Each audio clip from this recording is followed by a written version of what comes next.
The amazing revelation of the Vedic teachings is that divinity isn't just a controller. Divinity doesn't just have a very, very formal and reverential side to its personality, but divinity is actually the best friend. The divine person is actually making himself available to have an intimate relationship, and is full of color, is full of character, is full of charm, is full of charisma.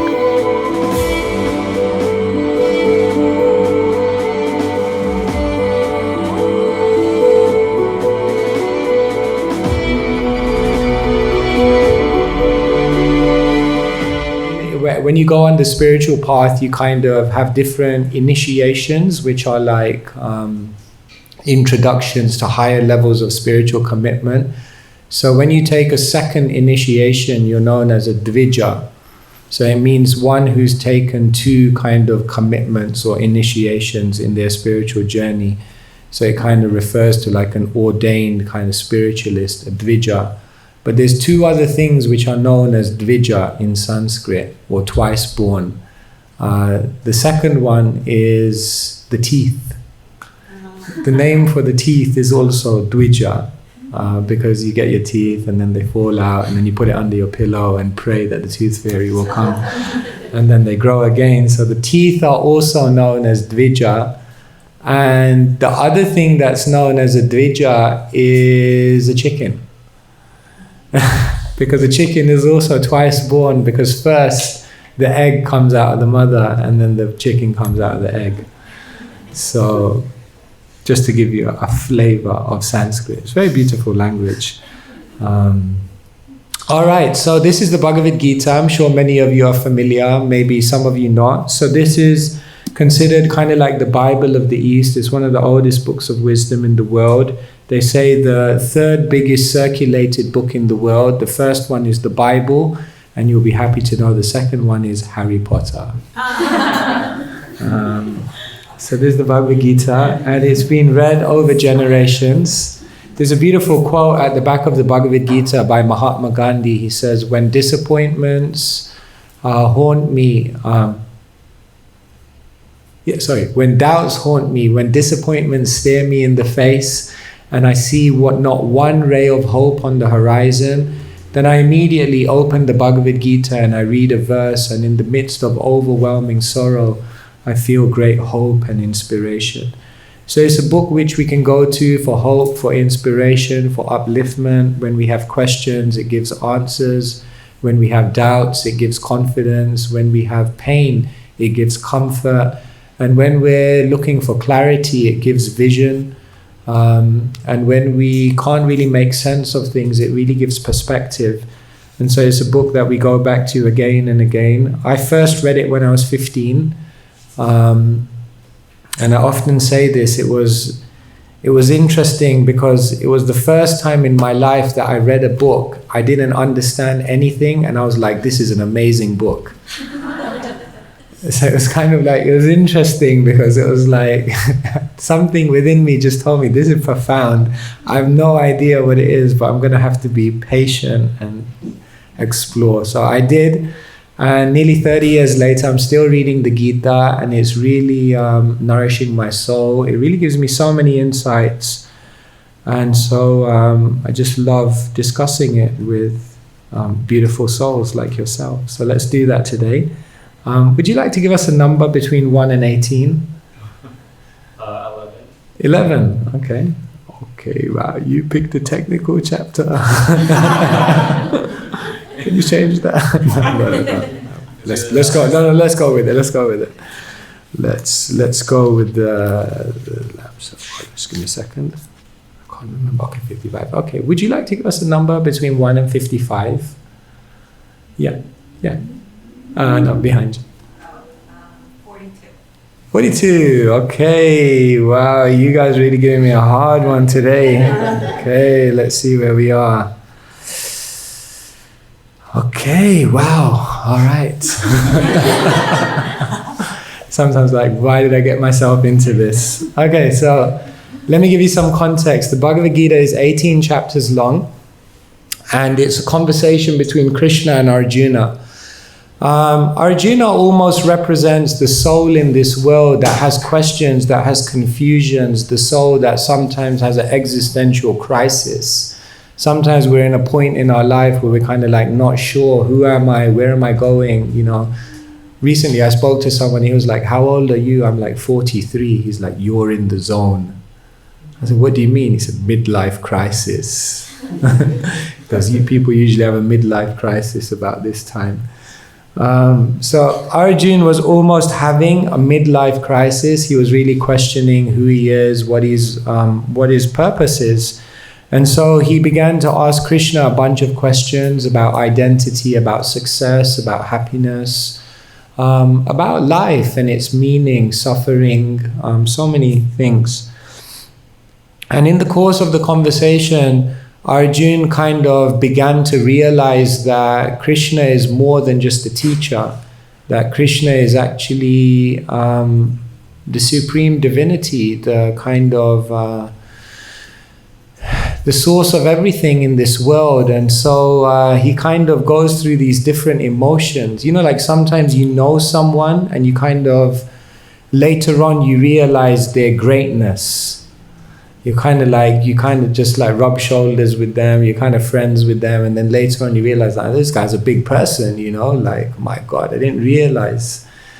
So Arjuna was speaking with Krishna like a friend, and then later on, through Krishna's words and through the philosophy that was revealed, he began to understand the divinity of Krishna.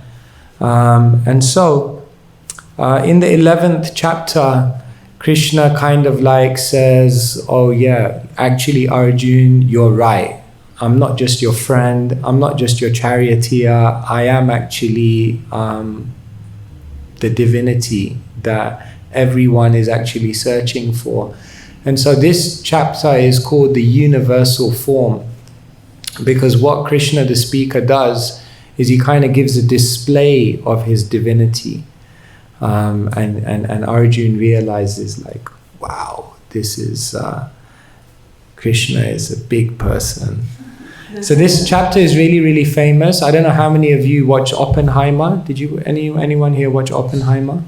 Yeah. So you know in Oppenheimer, there's that point where Oppenheimer they detonated the atom bomb for the first time, like before it was actually launched in Hiroshima. They detonated the atom bomb as a kind of test. I think they code-named it Gadget.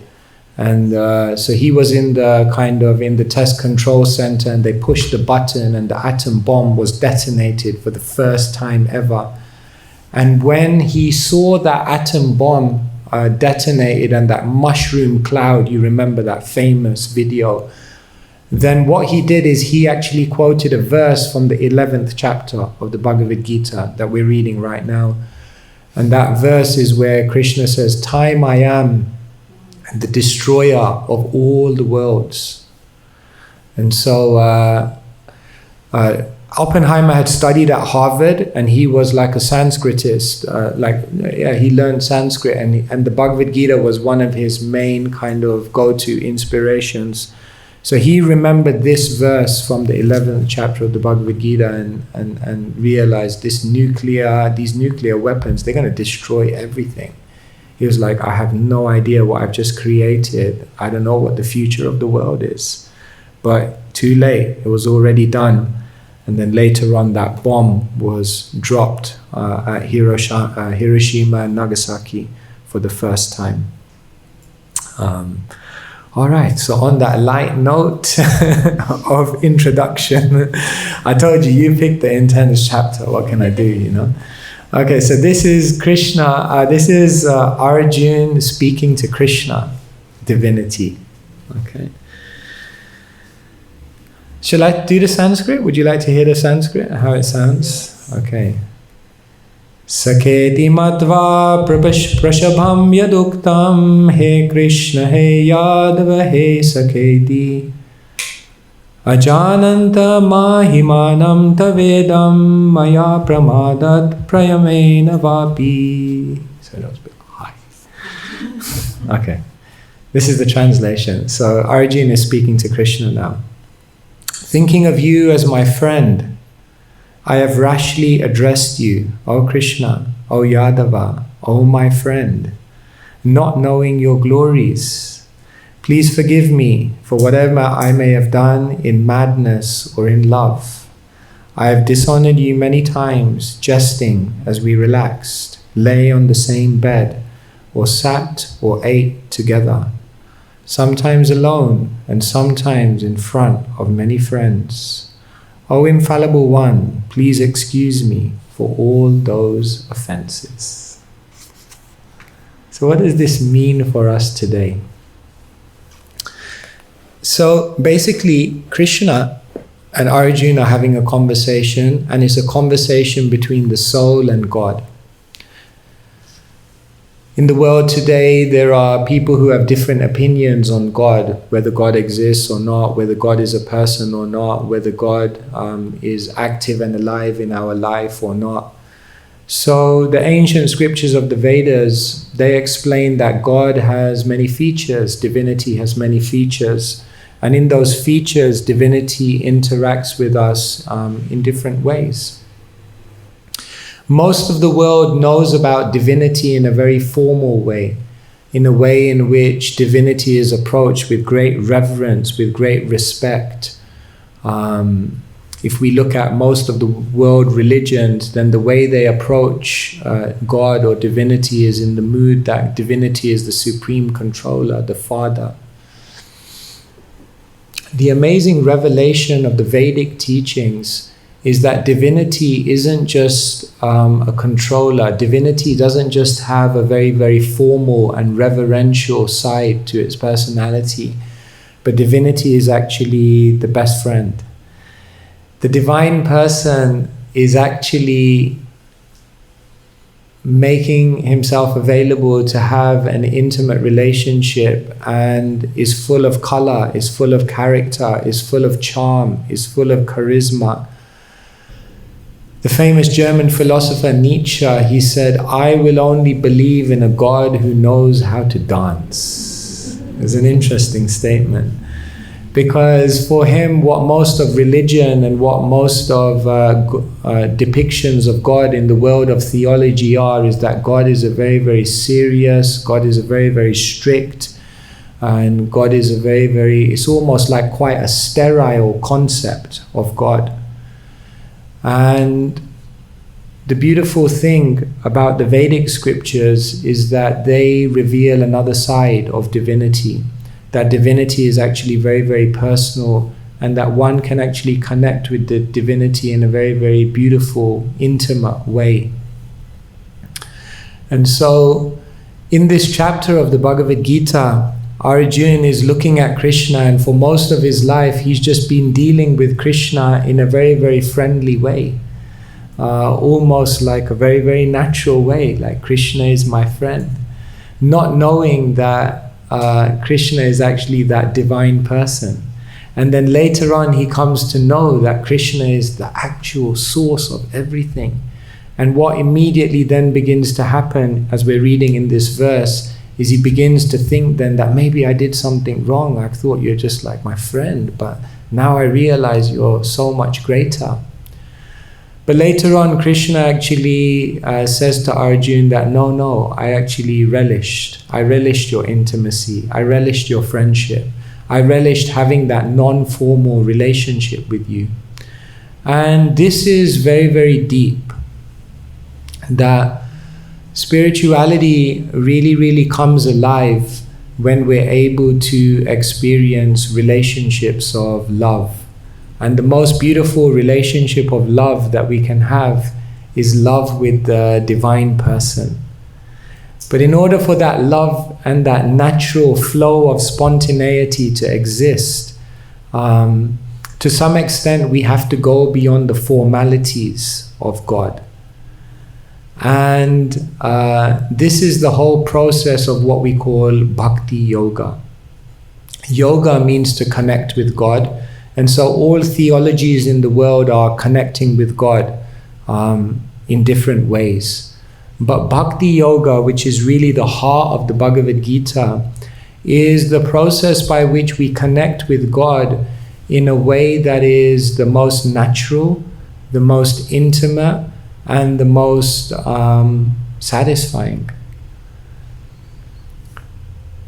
In the Vedic scriptures, it's mentioned that God has 6 qualities. In Sanskrit, the verse goes like this: Aishvaryasya samagrasya viryasya yashashashriya jnana vairagyayoscheva sanam bhaga itin gana. The word Krishna means all attractive. And in what sense is Krishna all attractive? Broadly speaking, it's said that he has 6 qualities which irresistibly draw others to him. The first is Aishvarya. He has incredible opulence, wealth.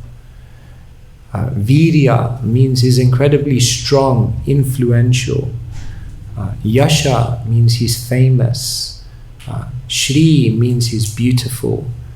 Jnana means he's full of knowledge. And Vairagya means he's completely renounced, he's completely detached.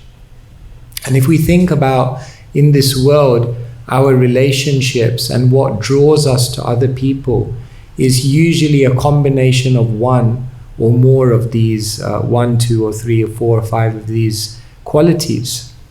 So actually, we're drawn to other people in relationships of love because of the qualities that they have. And it's mentioned that the divine person, divinity, God, actually has these qualities in full. And therefore, to connect to divinity in a relationship of love is actually the most natural thing, because Krishna means that person who everyone will naturally be attracted towards. And so the whole process of bhakti yoga, which the Bhagavad Gita is kind of teaching us, is how to connect in a very, very heartfelt way to God. And so there are different processes by which we kind of uncover and create that connection. And these are kind of all contained within the science of bhakti yoga. And so this opportunity is there for each and every one of us. When I came first to the temple, then I said to one of the monks, I don't know if Krishna exists, like I'm not sure. And he looked at me and he said, we're not trying to convince you that Krishna exists. I said, really? Like, what are you trying to do then? He said, we're not trying to convince you that Krishna exists. What we want to do is introduce you to a process and a practice by which you can perceive the presence of divinity at every moment in your life. He said, we're not teaching you a religion, or we're not teaching you simply a cultural or traditional or a sectarian system of theology. But what we're trying to share with you is a spiritual science. And that spiritual science is a process by which one can actually open their heart and actually try to have a very, very tangible relationship and connection with God through the process of bhakti yoga. And so the whole kind of teaching of the Bhagavad Gita is aimed at this. And so today the verse you picked basically helps us to understand that divinity and the way people see divinity has basically 2 kind of broad lenses through which they see divinity. One is in a very reverential, strict and kind of regulated way. And another way to see divinity is through a much more heartfelt, intimate, personal connection. And while both of these are valid, what the soul really seeks is to have a genuine connection with divinity in the most natural way. And that is very much possible through the kind of practices and spiritual science of bhakti yoga. So those were some thoughts, just to kind of bring that down, that quite lofty verse, down to something which is practical for us. I don't know if there's anything I've said so far which kind of triggers any thoughts or any questions or anything you would like to know more about. Are there any questions anyone would like to ask so far on anything I've said? Yes? You were saying how there are two ways to relate to God. One would be more formal and reverential, and the other one would be more spontaneous, more intimate. Would you say that we have to, there is like a gradual process to get to the spontaneous and more intimate relationship? Do we start first with awe and reverence, or can we all of a sudden start talking to God in a very friendly way? Yeah. So how do we actually begin to go on that journey of kind of connecting with God in that very natural and heartfelt way? You know, like say for example, you meet someone for the first time, then you tend to ask quite general questions first. If you're a Brit, then the first thing you ask is like, yeah, well, how was the weather? You know, it's usually a question about the weather. And then what happens is you just kind of form a basis of kind of just getting to know a person. Like, who are you? What are you about? Like, where did you come from? Like, what do you do in life? What's your job? Like, there's a sense in which when we enter into a relationship, then the first thing we do is we just try to get our bearings. Like, where is this person at? Where are they from? What are they all about? And there's a sense in which when we do that, then we can enter into actually a deeper conversation with someone. And then we can actually expect them to have the trust and the kind of relationship with us to open up more deeper things about their personality. And therefore, just as we do that in the relationships of this world, in our relationship with divinity, it kind of takes a similar trajectory.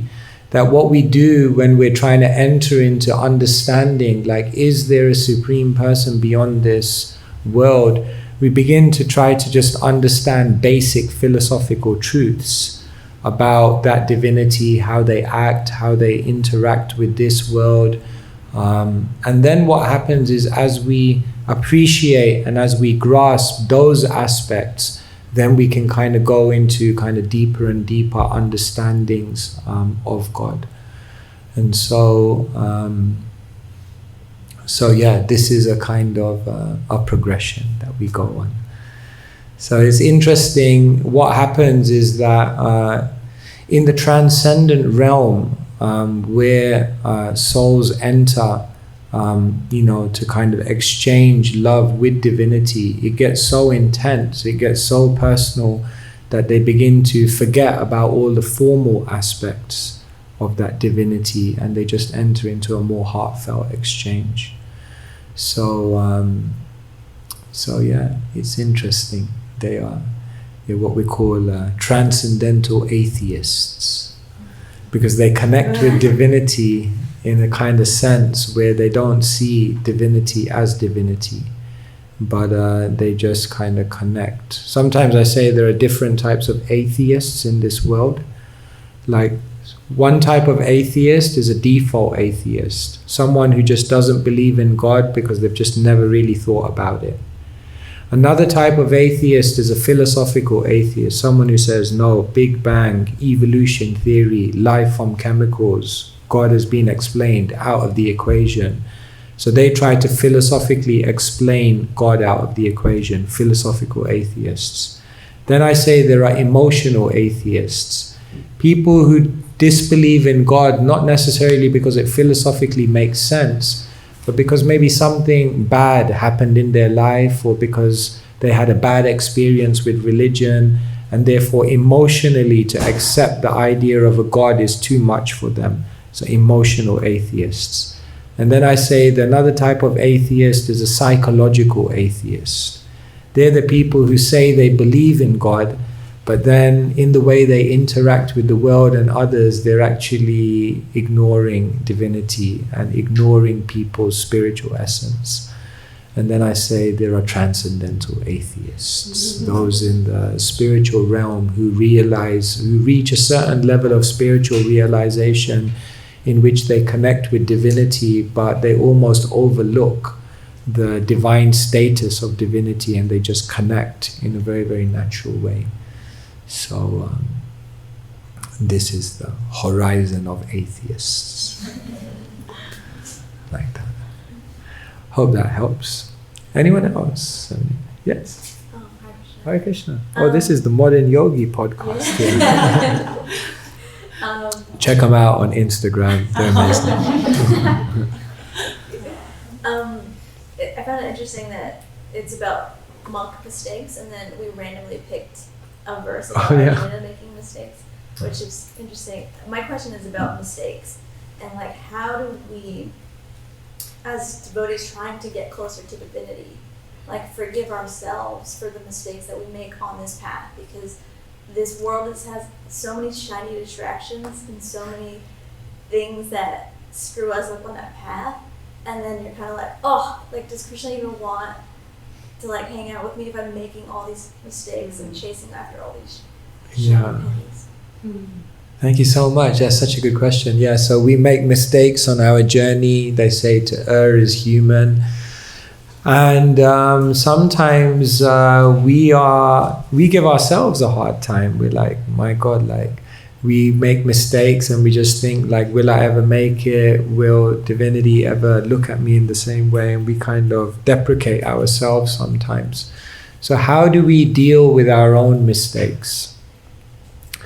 From my little small experience, the first thing that makes it easier to digest a mistake is when you genuinely learn something from it.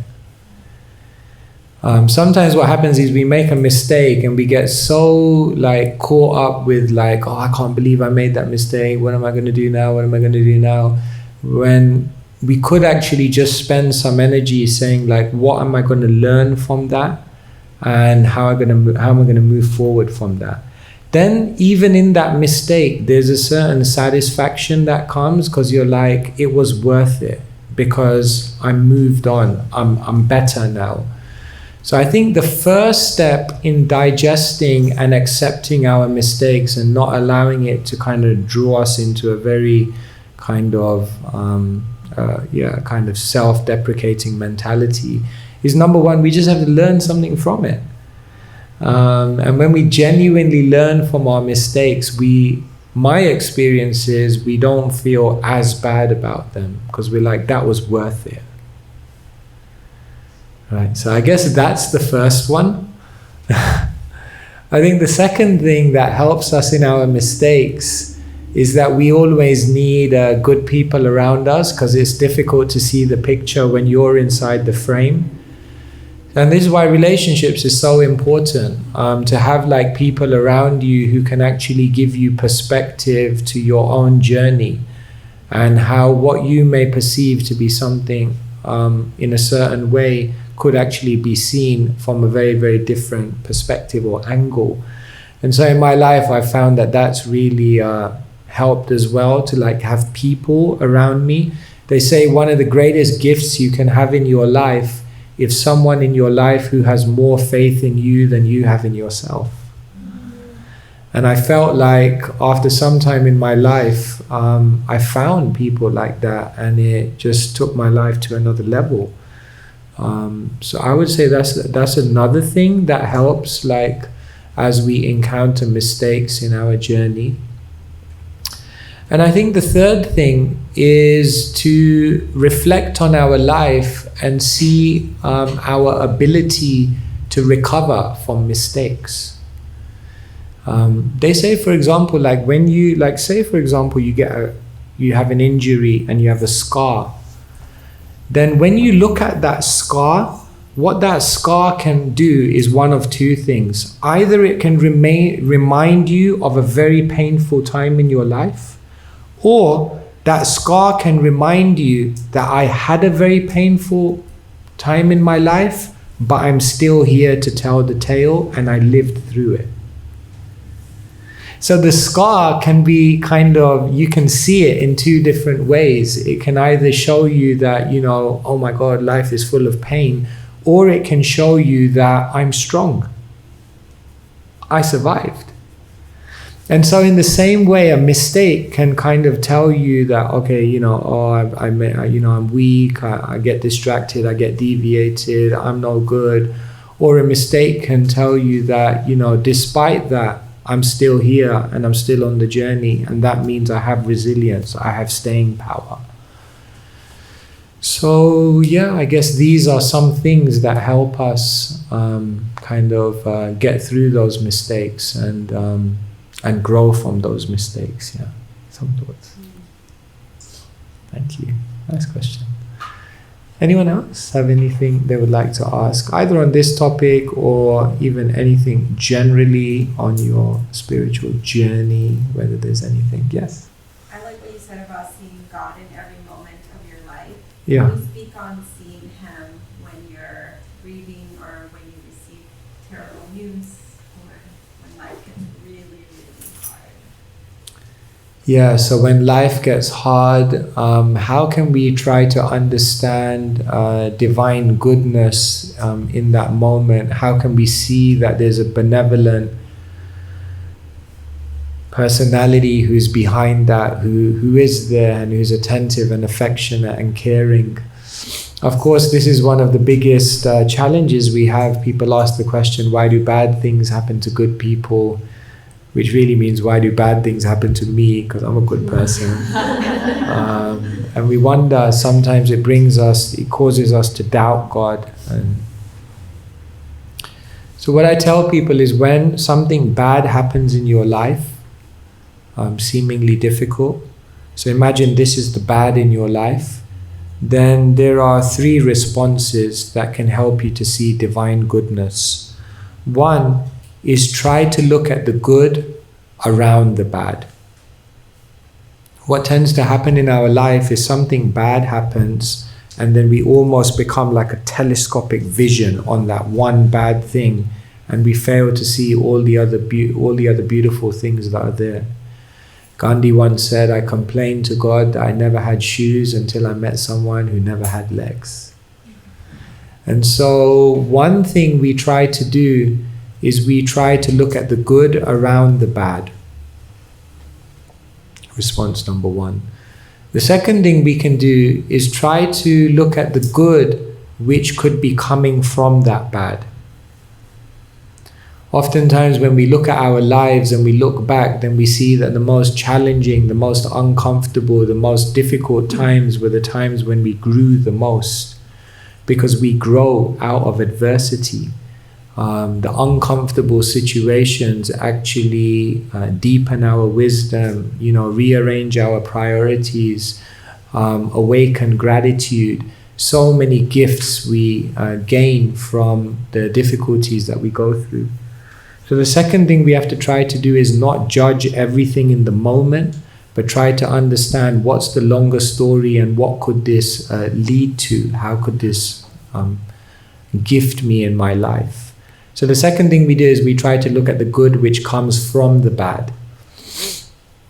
And the third thing we can do is, when we're going through a bad situation or this bad thing, then we can look up or we can look within and we can ask ourselves, what is the good that I have to develop in order to counteract the bad?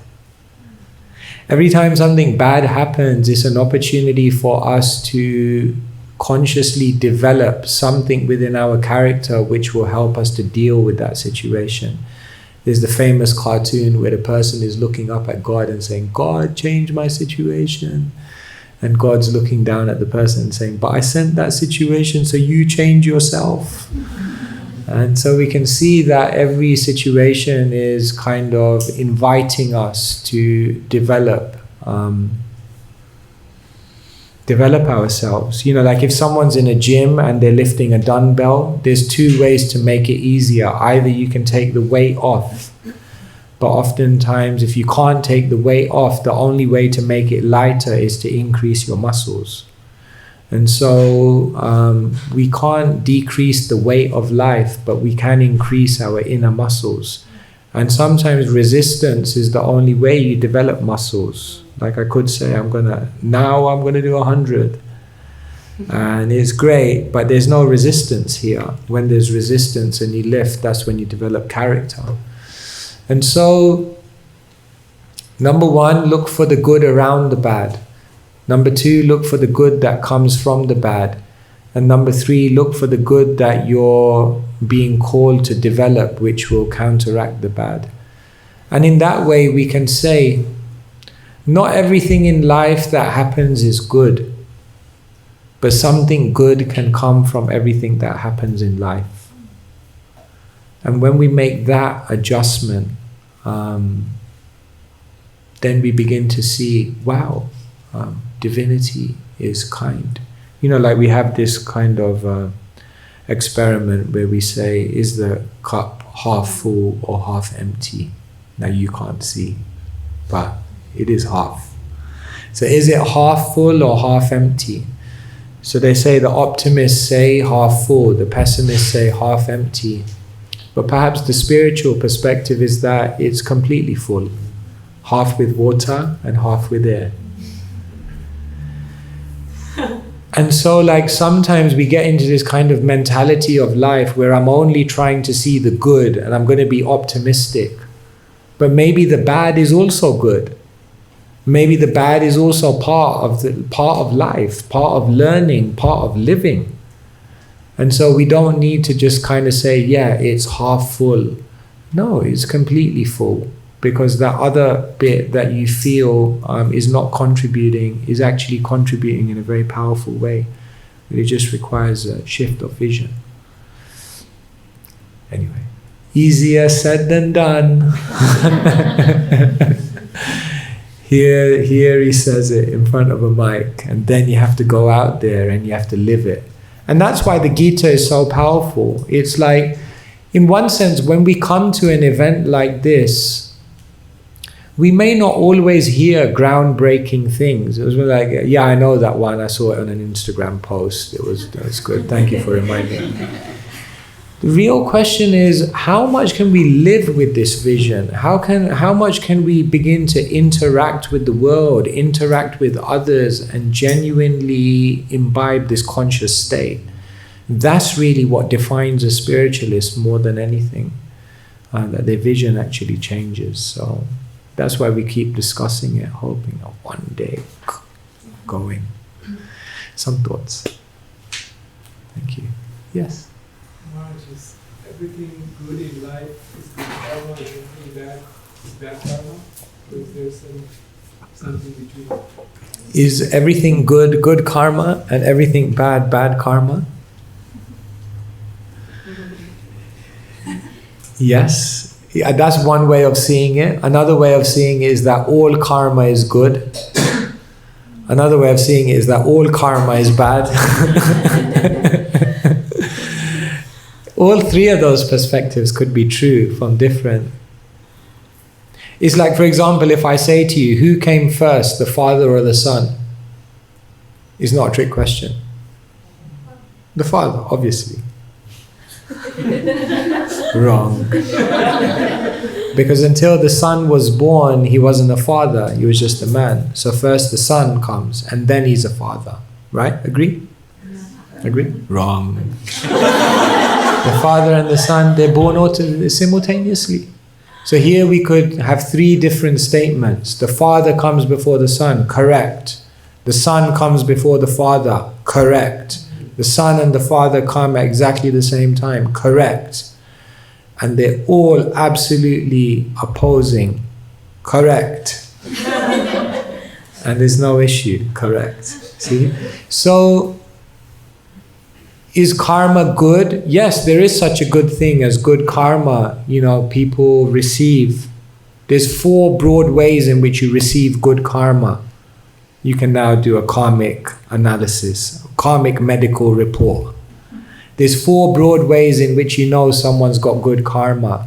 Janma, they were born in a supportive family where they received love and all the opportunities.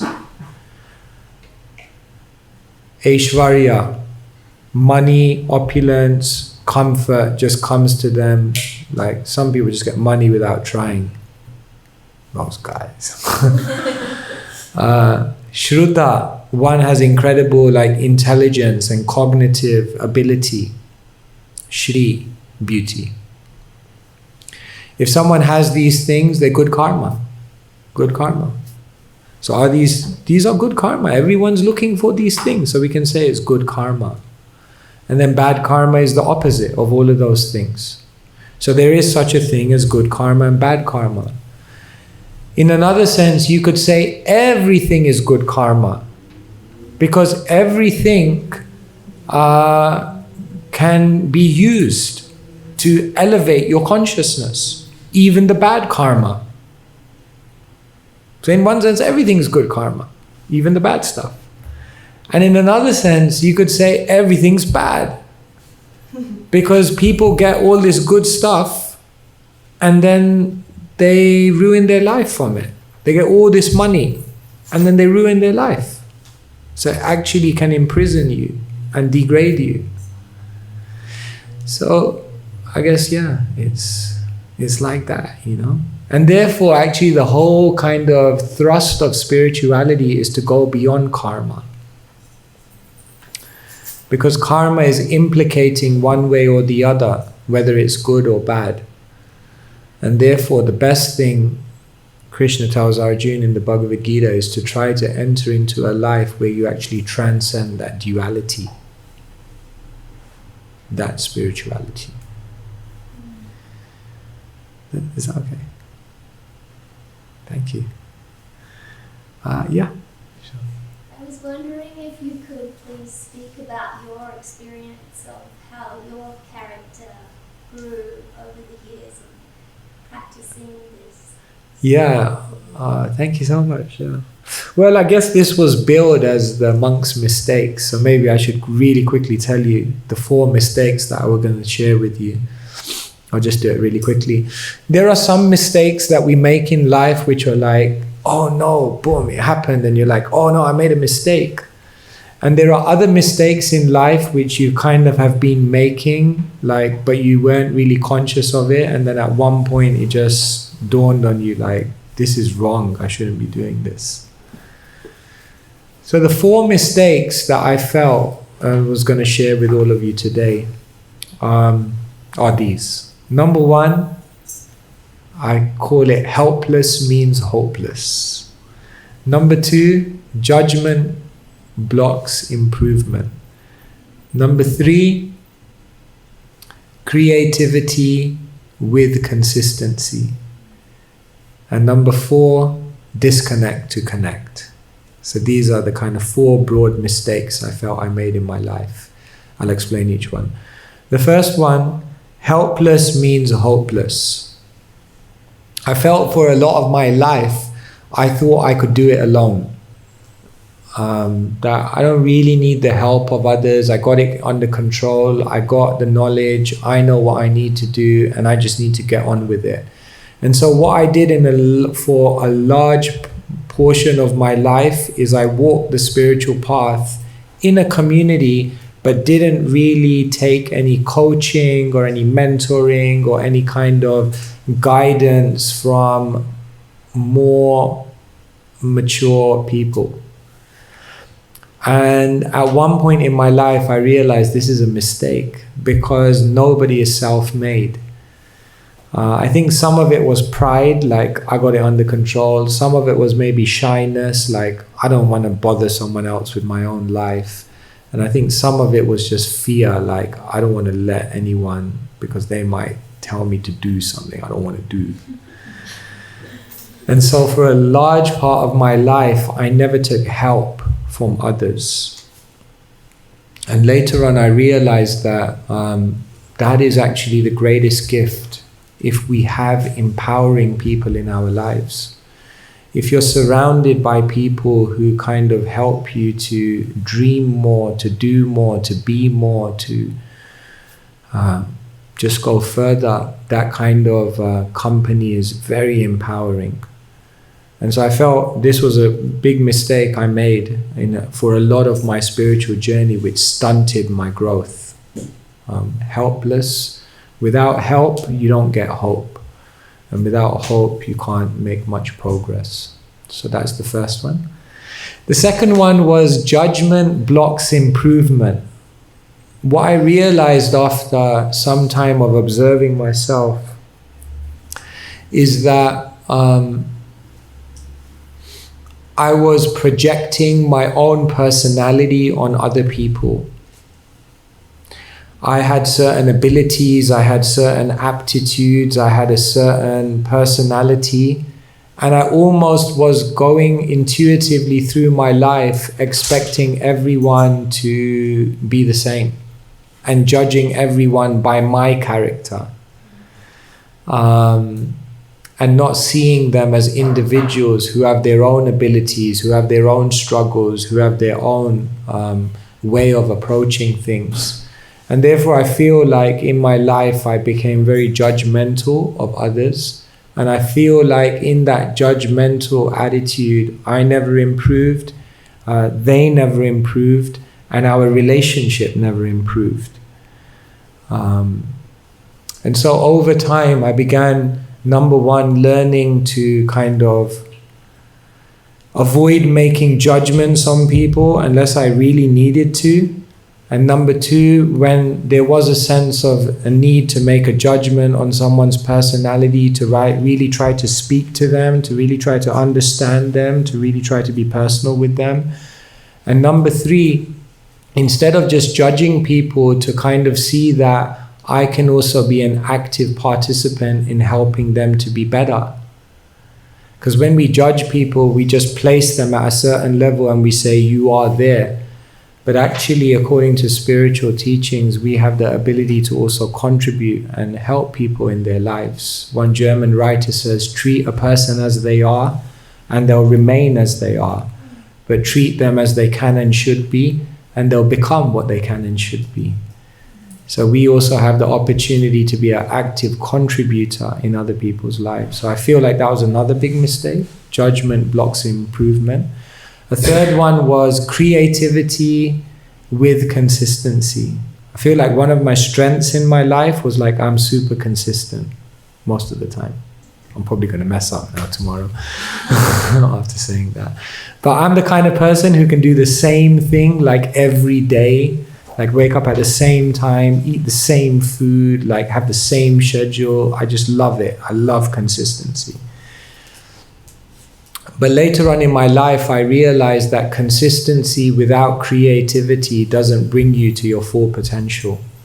And what I realized was that I was just kind of imprisoning myself into like how I've always done things, and I wasn't being brave enough to kind of explore newer, better, unknown territories. They say the most dangerous phrase in the English language is we've always done it this way. So to kind of break out of that way of thinking and be creative and explore. So I feel like that was another mistake, that I didn't embrace creativity as much as I could have. And the final one is disconnect to connect. I feel like for a large portion of my life, I was just super busy. And while that was rewarding in many ways, I felt like I missed out a lot because I didn't take time to disconnect. At one point, I received some advice. Every year, disconnect for 1 month. Every month, disconnect for 1 day. And every day, disconnect for 1 hour. And I realized that when I take time away, I disconnect from the world, I kind of explore my inner world, I read, I reflect, I kind of meditate, I kind of understand and realign myself with my deepest aspirations. Then when I come back into the world, I feel like just so much more effective, just so much more conscious and happy and joyful.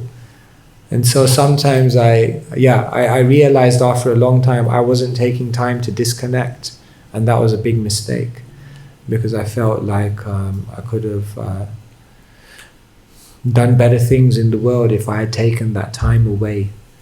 So it's like a a bowman, when if they have an arrow, then they want to shoot the target powerfully. The very first movement is you go away. You go away from the target. Because when you go away from the target, then what happens is you can aim and then you can release with greater power. So that was another mistake I felt I made, not enough disconnection time. So those are 4 things which I think really helped me to develop my character. Number 1, having mentors. Number 2, adjusting the way I see people and the way I relate to people. Number 3, being creative and being willing to try new stuff and go into new environments. And number 4, spending some time away, disconnecting from all the identities and roles of this world and just going inside. Those 4 things really helped me. Is that okay? Thank you so much. So I think, maybe we should call it here. I think because it's getting late, right?